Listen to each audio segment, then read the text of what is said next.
Good morning. नए series की अगली दवा पढ़ते हैं, जिंकम मेटेलकम। तो जो इसके कैरेक्टरिस्टिक सिम्टम है वो मैं पहले देख लेता हूँ। Inability to develop or hold out the rash in eruptive disease, can not expectorate or menstruate better if she can. तो इसमें जो है जो डिजीज़ होती है, शरीर इतना कमज़ोर रहता है कि जो इरप्शंस होते हैं इरेप्टिव फीवर में या स्कारलेटना में जो इरप्शंस आने चाहिए वो मरीज के शरीर की कमज़ोरी की वजह से इरप्शंस बाहर नहीं आते। खांसी आती है तो वो इतना कमज़ोर रहता है कि कफ को बाहर नहीं निकाल पाता, या महिलाएं इतनी वीकनेस रहती है कि मेंसेस उनका नहीं होता। लेकिन अगर मेंसेस आ जाए या कफ बाहर निकल जाए तो उनको बहुत ज़्यादा आराम महसूस होता है। कोई भी स्टूबुलेंट लेने से इनकी जो तकलीफ़ है वो जनरली एग्रवेट हो जाती है। ख़ास तौर से वाइन, आपको लगेगा कि वाइन अगर ये थोड़ा सा ले लेंगे तो तकलीफ़ में थोड़ा आराम मिल जाएगा, लेकिन आश्चर्यजनक तरीके से अगर ये वाइन ले लें तो इनकी तकलीफ़ बहुत ज़्यादा तेज़ी से बढ़ती चली जाती है। पैर जो है बहुत ज़्यादा फिटगेटी होते हैं और मरीज पैर को लगातार ऐसे ऐसे मूव करता रहेगा, हिलाता रहेगा, बैठा रहेगा तो पैर को मोशन में हमेशा रखेगा। जब आप ऑब्जर्व करेंगे अपने चैम्बर में, पूरे शरीर में सिंगल मसल ट्विचिंग होती है, जैसे नस एक मसल ऐसे ऐसे फड़फड़ाती रहेगी, ट्विच करती रहेगी। पूरे शरीर में ट्रेम्बलिंग होती है और इतना ज़्यादा ट्रेम्बलिंग होती है कि मरीज बिस्तर पे लेटा हुआ आपको लगेगा कि शेक कर रहा है, और जितने भी नर्व हैं उस पर उसका पूरा कंट्रोल ख़त्म हो जाता है। वो चाह कर भी अपनी उस ट्रेम्बलिंग को, बॉडी जो शेक करती है उसको रोक नहीं पाता है। वीकनेस और weariness in the nape of the neck, ये हिस्सा। और जैसे कोई बच्चा लंबे समय तक पढ़ाई कर रहा है या और भी काम जिसमें एक पोजीशन में गर्दन पड़ी हुई है या गर्दन का एक्सर्शन हो रहा है, तो इस तरह के पेशेंट्स में ये कंडीशन अक्सर पाई जाती है। सर को एक ही पोजीशन में लंबे समय तक अगर रोक दिया तो गर्दन में दर्द होने लगेगा। और कमर में जो दर्द होता है, aggravation by sitting, better by moving about. अगर इसकी मोडालिटीज़ देखें तो एग्रेवेट होता है वाइन से और आराम मिलता है रेस्टोरेशन या डेवलपमेंट ऑफ द इरप्शंस। अगर स्कारलेटना है और इरप्टिव फीवर है और उसमें दाने निकल गए तो इसको आराम मिल जाएगा। जब तक दाने अंदर हैं इसकी तकलीफ बढ़ी हुई रहती है। महीना आता है, ब्लीडिंग होती है तो आराम मिल जाता है। एक्सपेक्टोरेशन अगर बाहर निकल जाए, कफ बाहर निकल जाए तो आराम मिलता है। सेमाइनल इमिशन से भी आराम मिलता है। किसी भी तरह का कोई भी डिस्चार्ज, लाइकेसिस की तरह का डिस्चार्ज हो रहा है तो इसको जिंकम पेशेंट को आराम मिलता रहेगा। डिफेक्टिव वाइटैलिटी रहती है। ब्रेन और नर्व जो होते हैं इसमें वीकनेस रहती है, इनको ताकत की ज़रूरत पड़ती है। मेमोरी भी वीक हो जाती है और तमाम तरह के नर्व से रिलेटेड दिक्कतें आती हैं। और बच्चा जो है रात को सोते समय चिल्लाता है, रोता है, सर को दाएं बाएं ऐसे रोल करता है और चेहरा जो है अल्टरनेटली पेल और रेड रहता है। तो ये थी कैरेक्टरिस्टिक सिम्टम जिंकम मेट की, जो डॉक्टर नैश शुरू में देते हैं। अब इसके डिटेल में देखते हैं तो डॉक्टर विलियम बर्ट ने कहा कि जो आयरन खून के लिए है वही चीज़ जिंकम मेट नर्व के लिए है। जिंकम मेट में जो प्रूविंग पाई गई या जो भी इस पर रिसर्चेस किए गए, प्रूविंग और टेस्ट वगैरह, तो इसमें एक ही चीज़ पाई गई कि ये नर्व पावर को इम्प्रूव करता है या उनके स्ट्रेंथ पावर को, जो कमज़ोर हो गई है, नर्वस सिस्टम जो कमज़ोर हो गया है उसको एराउज करता है, मजबूत करता है।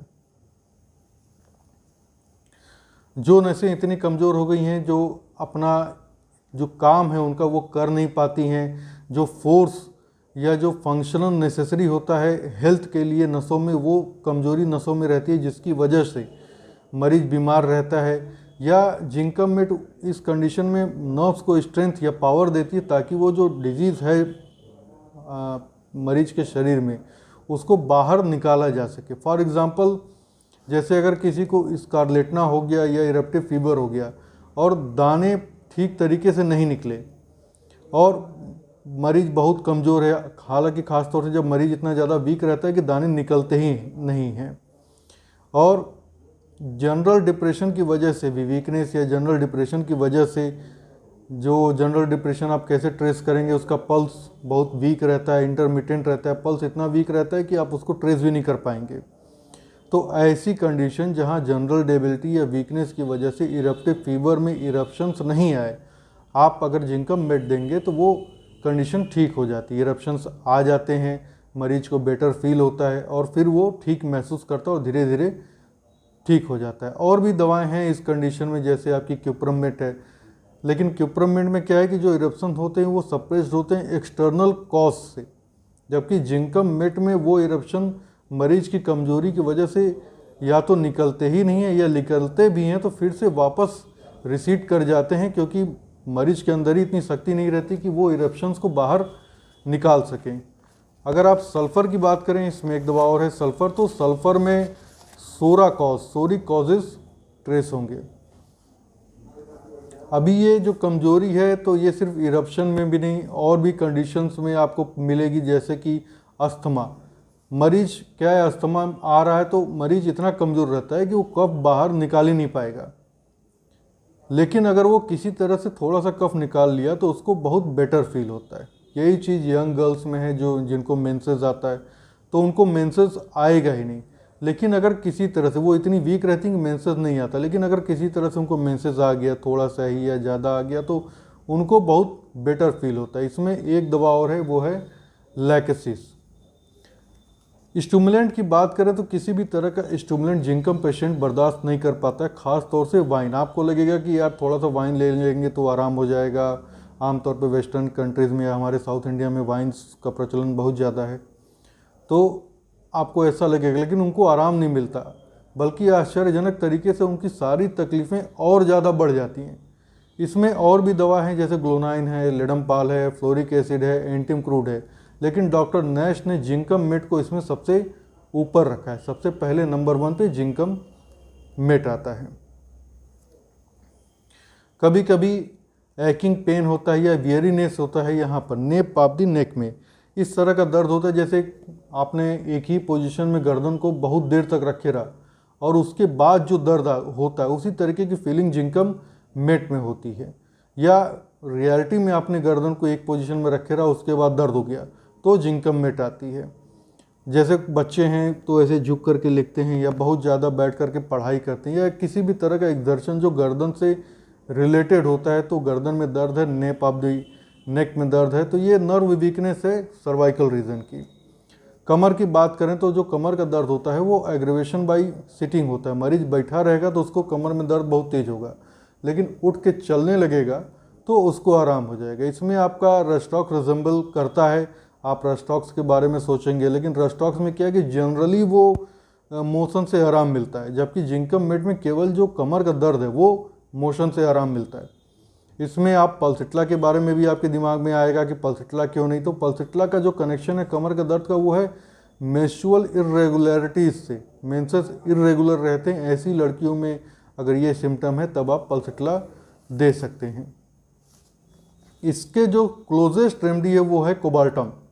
तो कोबाल्टम में कमर में दर्द होता है और कोबाल्टम में एक्सेस सेक्सुअल इंडल्जेंस की हिस्ट्री पाई जाती है। लेकिन जिंकम मेट और कोबाल्टम में जो फ़र्क है कि जिंकम मेट में जैसे सेमाइनल डिस्चार्ज अगर हो गया, उसने मास्टरबेशन किया या रात को सपने आए, सपना दोष हुआ, डिस्चार्ज हो गया, तो जिंकम को आराम मिलता है, जबकि कोबाल्टम में उसका कमर का दर्द और बढ़ जाएगा।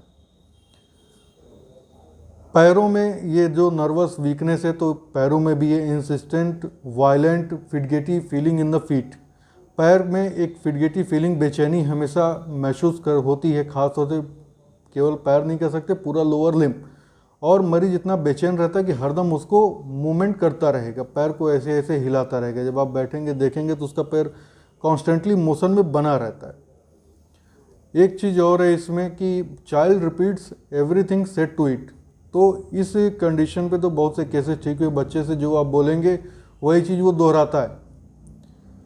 तो ये भी एक इसका बहुत ही अच्छा ब्रेन सिस्टम फेल्योर, या फेल्योर नहीं कह सकते, लेकिन ब्रेन से रिलेटेड ये सिम्टम है। और किसी भी कंडीशन में अगर ये सिम्टम मिलता है तो जिंकम मेट मैंने तो दिया है और रिजल्ट मिला है। आप भी अपने क्लिनिक में एक बार कोशिश कर सकते हैं। कभी कभी जो है जो स्पाइन होता है तो उसमें बर्निंग सेंसेशन होता है, ट्विचिंग होता है, जर्किंग ऑफ वेरियस मसल्स, ढेर सारे मसल्स की ट्विचिंग और जर्किंग, और स्पाइन में जो बर्निंग सेंसेशन रहता है। ये जो बर्निंग सेंसेशन है स्पाइन में, ये टोटली सब्जेक्टिव है, मतलब मरीज को महसूस होगा, लेकिन आप छुएंगे तो आपको गर्म नहीं लगेगा, लेकिन वो बोलेगा कि नहीं मुझको वहाँ पे जलन हो रही है। और पूरे शरीर में एक जनरल ट्रेम्बलिंग होती है प्रोस्ट्रेशन की वजह से, कमजोरी की वजह से। मरीज क्या है कि धीरे धीरे अपना जो कंट्रोल है मोशन पे, चलने फिरने पे, उस पर कंट्रोल लूज होने लगता है, चीज़ों से टकराने लगेगा या अपनी चाल ढाल पे उसका कोई कंट्रोल नहीं रह जाता। तो ये एक्चुअली पैरालिसिस अभी हुआ नहीं है, लेकिन अगर उसको सही तरीके से या सही दवा दे करके ठीक नहीं किया गया तो भविष्य में या आगे पैरालिसिस होने के चांसेस बढ़ जाते हैं। ब्रेन ट्रबल के भी कुछ सिम्टम्स हैं। अब ये डिपेंड करता है, इससे कोई मतलब नहीं कि वो ब्रेन जो ट्रबल्स है ये इरप्शन के सप्रेस्ड होने से हुए हैं या डेंटेशन की वजह से हुए हैं या टाइफस फीवर की वजह से हुए, या कोई भी कारण हो, जिस भी वजह से हुआ, अगर सिम्टम टैली करता है तो जिंकम मेट काम करेगी। तो इसमें डॉक्टर नैश ने एक केस डिस्कस किया था जिंकम मेट का, जिसमें एक पेशेंट थी, लड़की थी, बच्ची थी, उसको जो है बहुत ज़्यादा प्रोस्ट्रेशन फील होता था, सर में दर्द होता था, बहुत ज़्यादा कमज़ोरी लगती थी। उनकी मदर एक अच्छी नर्स थी, तो उन्होंने नर्सिंग भी दिया, आराम कराया, लेकिन उसको आराम नहीं मिला। फिर वो डॉक्टर साहब के पास आई और बताया कि ये स्कूल जाती है, पढ़ती है और बहुत इतना ज़्यादा मेहनत करती है कि इसको आराम करने का समय नहीं मिलता और ये रेस्ट बहुत कम लेती है। तो इस सारी चीज़ों को देखते हुए डॉक्टर नैश ने उनको ब्रायनिया दिया और जैल्सीमियम दिया, तो उससे आराम हो गया। लेकिन एक बार क्या हुआ कि वो लड़की रात को सो रही थी और सोते समय उसका जो कंबल था वो हट गया उसके शरीर से और उसको ठंड लग गई।